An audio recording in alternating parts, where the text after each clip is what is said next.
Hello guys, तो आज आप लोग के लिए नेक्स्ट वीडियो लेकर आए हैं। जैसा कि कल कांग्रेस का टॉपिक पढ़ रहे थे अधिवेशन का, तो आज चलिए स्टार्ट करते हैं। छठा अधिवेशन 1890 ये जो है कलकत्ता में हुआ था। इसकी अध्यक्षता रास बिहारी फिरोज शाह मेहता किया था। इसमें जो है कादम्बनी गांगुली ने कांग्रेस को संबोधित किया था और यह जो है कांग्रेस को संबोधित करने वाली पहली महिला बनी थी। क्वेश्चन बीपीएससी ये पूछता है कि 1890 में अध्यक्षता कांग्रेस का किसने किया? तो फिरोज शाह मेहता किया। तो कादम्बनी गांगुली जो है कहेगा कांग्रेस के मन से सबसे प्रथम महिला किसने संबोधित किया था कांग्रेस को? तो कादम्बनी गांगुली ने किया था। ये टॉपिक आपको कोई नहीं बताएगा, ये इम्पोर्टेंस लाइन है। ये जो है बहुत से एनसीईआरटी पढ़ने के बाद पता चलता है कि ये पूरा डीपली दिया हुआ है। ये क्वेश्चन बनने की संभावना है क्योंकि ये महिला जो है प्रथम महिला थी जो कांग्रेस को जो है कांग्रेस के मन से संबोधित की थी। इसलिए ये इम्पोर्टेंस हो जाता है। कादम्बनी गांगुली का नाम याद रखिएगा आप लोग। उसके बाद 1896 कलकत्ता अधिवेशन, इसकी जो है अध्यक्षता रहीमतुल्लाह सैनी किया था। इसकी अध्यक्षता किसने किया था? रहीमतुल्लाह सैनी। ये भी इम्पोर्टेंस कांग्रेस का अधिवेशन हो जाता है क्योंकि इसमें जो है पहली बार राष्ट्रीय गीत वंदे मातरम गाया गया, इसीलिए इम्पोर्टेंस हो जाता है। कहेगा कि कांग्रेस का किस अधिवेशन में राष्ट्रीय गीत वंदे मातरम गाया गया? तो 1896 कलकत्ता अधिवेशन में। और इसकी अध्यक्षता किसने किया? रहीमतुल्लाह सैनी किया था।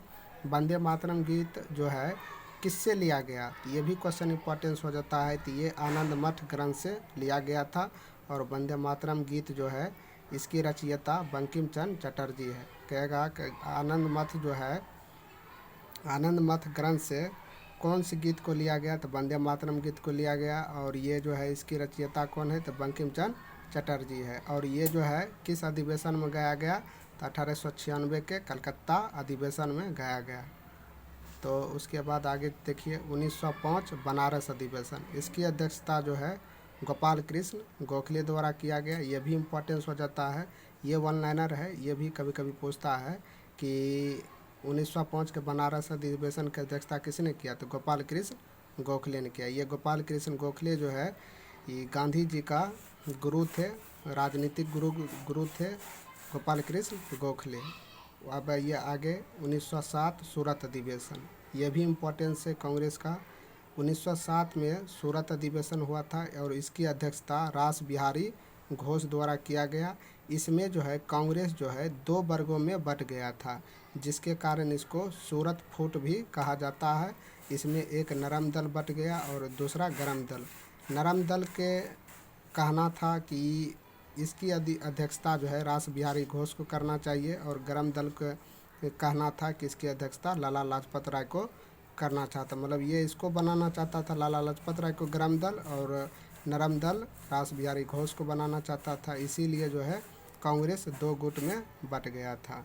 तो 1907 के सूरत अधिवेशन, ये क्वेश्चन पूछा गया भी है कि 1907 में सूरत अधिवेशन की अध्यक्षता किसने किया? था रास बिहारी घोष। ये सब टॉपिक बीपीएससी का इम्पोर्टेंस टॉपिक है। बीपीएससी यही सब क्वेश्चन कहीं न कहीं से उठा के दे देता है, तो इसलिए इस सबको ध्यान से पढ़िएगा। देखिए इसको जो है याद करने में आप लोग को थोड़ा दिक्कत होगा कि अधिवेशन बहुत सा है, लेकिन उसमें से आपको वही अधिवेशन पढ़ाया जा रहा है जिसमें जो है जो पूछने की संभावना, जिसकी पॉसिबिलिटी ज़्यादा है, वही सब मतलब पूछने वाला ही बताया जा रहा है। तो ये सबको एकदम रट लेना है, चाहे जैसे भी रटिए, आपका ड्यूटी है कि इसको रटिए, काहे कि यहाँ से क्वेश्चन आने की पॉसिबिलिटी बहुत ज़्यादा है।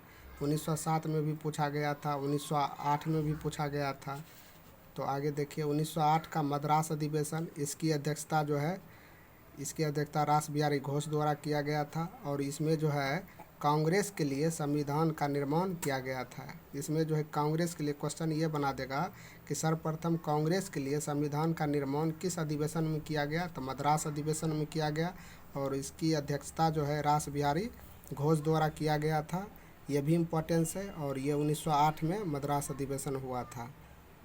तो आगे देखिए 1911 कलकत्ता अधिवेशन, ये भी इम्पोर्टेंस है। ये तो 100% इम्पोर्टेंस है क्योंकि ये बार बार क्वेश्चन आता है। 1911 के कलकत्ता अधिवेशन, इसकी अध्यक्षता जो है पंडित बिशन नारायण धर द्वारा किया गया था। इसमें जो है इस अधिवेशन में राष्ट्रगान जनगण मन गाया गया था। सबसे पहले राष्ट्रगान किस अधिवेशन में गाया गया? तो कलकत्ता अधिवेशन में गाया गया था और 1911 में, जिसकी अध्यक्षता पंडित बिशन नारायण धर द्वारा किया गया था।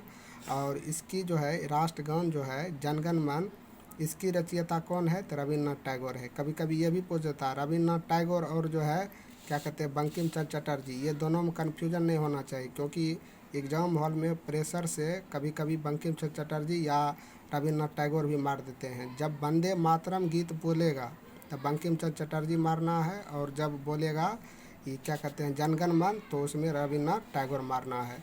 तो वंदे मातरम गीत गाया गया था 1896 कलकत्ता अधिवेशन में। और जब यही बात पूछेगा कि जनगण मनगन जो है किस अधिवेशन में गाया गया, तो जनगण मनगन आपको जो है 1911 के कलकत्ता अधिवेशन में गाया गया था।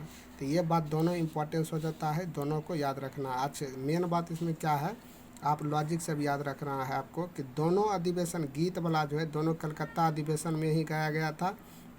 लेकिन इसका जो है 1896 के कलकत्ता अधिवेशन था, जिसकी अध्यक्षता रहीमतुल्लाह सैनी किया। और ये जो है क्या कहते हैं 1911 में जो कलकत्ता अधिवेशन हुआ था, इसकी अध्यक्षता पंडित बिशन नारायण धर किया था। बस इतने बात याद रखना है, दोनों याद हो जाएगा, ये दोनों इम्पोर्टेंस है। ठीक है, तो आगे चलिए देखते हैं। इसमें जो है वर्तमान के बिहार में कांग्रेस का कुल 2 बार अधिवेशन हुआ था। 1912 में हुआ था एक बांकीपुर में, इसकी अध्यक्षता RN मधोलकर द्वारा किया गया था। ये इम्पोर्टेंस हो जाता है, ये भी क्वेश्चन बार बार पूछता है BPSC। कभी कभी तो डायरेक्ट पूछ देता है कि बिहार में कांग्रेस का कुल कितना अधिवेशन हुआ, तो वर्तमान में पूछेगा तो 2 बार हो जाएगा। तो पहले झारखंड मिला हुआ था तो उस समय एक और हो जाता है, वो अलग है, तो उस सब नहीं पूछता है। लेकिन ये पूछ सकता है 1912 में कांग्रेस का बांकीपुर अधिवेशन हुआ था, बांकीपुर में अधिवेशन हुआ था, जिसकी अध्यक्षता RN मधोलकर द्वारा किया गया। और 1922 में गया में अधिवेशन हुआ था, जिसकी अध्यक्षता चित्तरंजन दास द्वारा किया गया। ये भी इम्पोर्टेंस है, ये क्वेश्चन BPSC टायर 2 में पूछा था कि ये क्या कहते हैं कि गया अधिवेशन जिसकी अध्यक्षता चित्तरंजन दास किया था वो कब हुआ, तो 1922 में। ये डायरेक्ट क्वेश्चन आया हुआ था। तो ये सब इम्पोर्टेंस हो जाता है, ये पूछता है। तो ये सब को 1 से 2 बार आपको पढ़ना है, ताकि अच्छी तरह से इसको दिमाग में एडजस्ट कर ले। और जो भी ये कंटेंट दिया जा रहा है, इस कंटेंट से क्वेश्चन बाहर आपको BPSC नहीं पूछेगा, इतना गारंटी है। तो इसलिए आपका ड्यूटी है कि ये सब टॉपिक को टॉपिक वाइज आप पढ़ते जाइए।